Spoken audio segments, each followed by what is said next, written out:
Protecting and conserving our environment. Conserving our environment. Oh wow, what a best idea. Conserving the surrounding of man. For everything around our being needs our support to support us as well.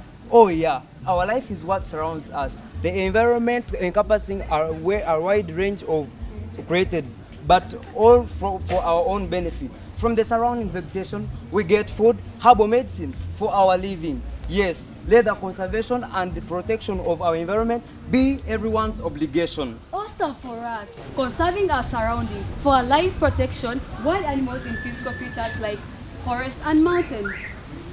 Promoting tourism, elevating our country's income. See, roads and water bodies around us. Wow, this will be done to conserve our environment.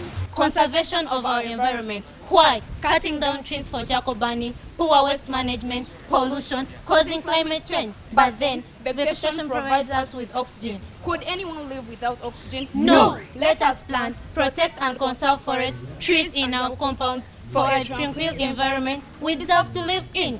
Oh yeah! Let men and women, young and old, be careful and responsible for our environment. Yes, it's me and you. Rise and join our hands to conserve the environment for our future generation. For our future generation.